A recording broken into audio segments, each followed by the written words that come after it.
What's up, Navigating Academia family? This is your buddy Dr. J. Phoenix Singh, your personal academic mentor, coming at you to be able to assist you in building wealth as an academic. Now, I can tell you, I was literally just talking to somebody yesterday who said, is that even possible to be able to build wealth as an academic? And I can tell you that it absolutely is. And I think one big reason why people think that it's not possible is that within graduate school settings, postdoctoral settings, very rarely is it that we're taught anything about business, nothing about finance, nothing about accounting, especially unless we're in a program in something like economics or finance or accounting or doing an MBA. And so because of that, a lot of us think it's just not in our wheelhouse, and we end up with a significant amount of imposter syndrome. And I just am here to be able to tell you guys today that you do not need that imposter syndrome, okay?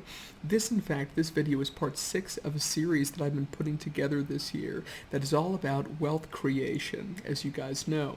Now, the first tips that I've given you guys are, number 1, to be able to get a killer skill set that's resistant to recessions and temporal changes. Number 2 is don't just be an asset, but build an asset. Number 3 is be naive, humble, and unflinchingly confident. Number 4 is to beware your quote-unquote drug of choice. And number 5 is don't worry about mentors, business plans, or self-help books with curse words in the title. Number 6 is related to number 5. And it essentially is that you do not need an MBA. Now, in the U.S., a lot of people think you do need an MBA in order to be some kind of an executive or manager, right? An MBA stands for a Master's in Business Administration. Now, these days, there's different types of MBAs, right? You can get an MBA in entrepreneurial leadership, you can get an MBA in marketing, you can get an MBA in many, many different areas, okay? I'm talking about an MBA just in general, any sub-MBA, okay? I personally do not have an MBA. My father has an MBA from Harvard Business School, so I've seen it kind of from both angles. In my experience, individuals who get an MBA, unless they happen to be doing it in some sort of entrepreneurial leadership where they're really focused on venture capital and seed funding and angel investing and that startup culture, that instead, really what you're getting taught to do is to be able to be a... I'm sorry.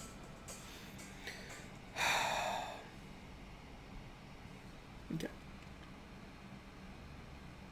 Now, my experience is that unless it's the case where you're getting an MBA in something like entrepreneurial leadership, where you're being taught about how to be able to raise money, venture capital, Series A, seed capital, friends and family rounds, all these sorts of things, then it's something where really what you're being trained to do is to be kind of like a C-suite executive or being in some kind of a management position. And so because of that, it makes perfect logical sense that people think, hey, I need an MBA if I want to be in one of these positions. But I'm just telling you right now that it is not the case. People in some cases go into an extraordinary amount of debt to even do things like getting a doctorate in leadership studies. I don't want to insult anybody out there. I personally believe that is a total and utter waste of money unless it's being paid for by somebody else and is a guaranteed significant increase in salary in a job that basically is guaranteed for the long term for you. That'll take a huge amount of your time and your effort, time away from family, all this kind of stuff, all right? So it's very important to me always that we take into consideration finances and family planning when we make academic decisions.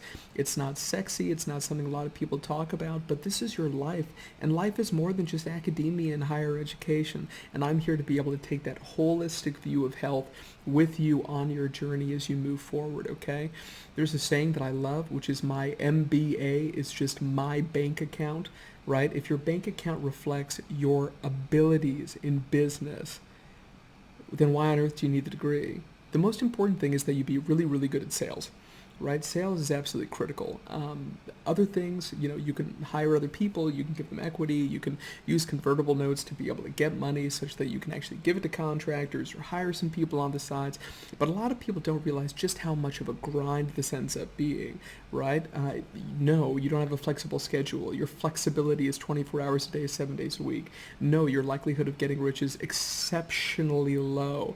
And remember that there's a difference between possibilities and probabilities. It's just one of these situations where a lot of people think that they're going to be their own boss, when in actuality, every single customer, every single potential lead, they're your boss. And at least when you do have a boss, if something bad happens, you can blame it on them. When you don't have a boss, everything comes down on you. Yes, you're going to get more of the glory, but all of the ish that's going to fall on you, which will be 99% of the days, that's all going to go on to you as well, okay? And your job is going to be to solve all the hardest problems, because if you hire smart people, they're going to solve the less difficult problems. They're only going to bring to you the most stressful stuff, okay? So you really have to shoulder that kind of stress. But to be able to learn to do all of these things, you do not need an MBA. In this day and age where you have, online platforms like edX, which was developed by Google, MIT, and some other schools, or even, Harvard Business School, Wharton at University of Pennsylvania, putting so many, sometimes even full courses, some of these business schools, putting them online. You can get educated in so many different areas. If you can just learn basic finance and basic accounting, and you can produce something which is at the right price point, which fulfills a significant need, is at least 50% better than anything that's an incumbent product or service that's competing with you, and you get out there and you actually compete and you manage to learn through a bajillion failures, trust me, right? Sales and marketing, you can actually do pretty well, right, in business, and this will significantly facilitate and expedite your wealth development process. But just remember that a lot of people say, well, I would love to do something like this, start my own thing, but I need a lot of startup capital, or it's something where I don't have time, money, or even interest in getting an MBA. You don't need an MBA. Eventually, your MBA will become your bank account. All right, guys, God bless. Hope you're enjoying this series so far. I'm definitely enjoying making it for you. Go ahead and comment below, and if you guys want to talk with me more about business and even get some business coaching, you can go ahead and book a session down here via this website. God bless y'all. I'll talk to you in the next one. Bye-bye.